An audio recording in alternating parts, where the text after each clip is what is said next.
Поранешниот министер за внатрешни работи Митко Чавков денеска е пуштен од затвор, а од зад решетки излегува и осуденикот Душко Лазаров, дознава Телма од извори во затворската управа. Овие двајца затвореници се едни од лицата осудени за 27 април, а кои побарале и на кои новиот директор на управата за извршување на санкциите им ги потпишал барањата за прекин на издржувањето на казната. До сега вкупно 6 осуденици за овој случај се пуштени на привремена слобода. Станува збор за прекин не подолго од 1 месец, подкрепен со медицинска документација и потписи од специјалисти. ВД директорот на управата за извршување на санкциите Александар Пандов не спомена имиња ниту точна бројка на осуденици чии што барања ги одобрил.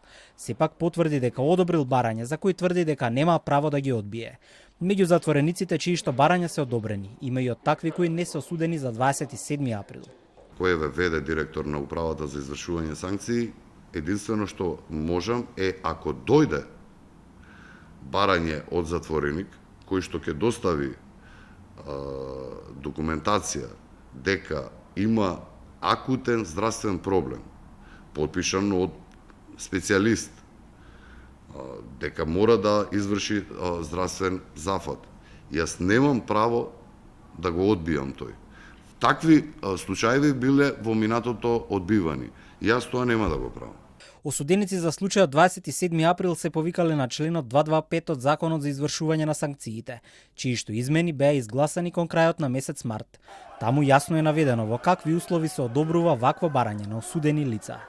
На осудени лица кои се на издржување казна затвор, директорот на управата во најкус можен рок, а не подолго од 30 дена, донесува решение за прекинување на издржувањето на казната во трајање до 30 дена, доколку има потреба или се наоѓа на болничко лекување од потешка акутна болест, зависности или породување. Со реакција се јави од Социјалдемократскиот сојуз, со критики до Пандов дека ја узурпира институцијата. За само 2 недели директорување на Пандов, од Штипскиот затвор, 4 осудени лица за 27 април се пуштени на прекин на издржување на казната. Како осудениот Јане Ченто за насилствата од 27 април со негов потпис е пуштен. Како Александар Јаневски Тошта, исто така осуденик е пуштен. Како се пуштени осудените Оливер Поповски и Митко Пешов од затворот во Штип. Како е можно со потпис на Пандов некој да има прекин во казната од 30 дена. Од затворската управа за Телма брифираат дека најголем дел од барањата кои што се одобрени се за физикална терапија.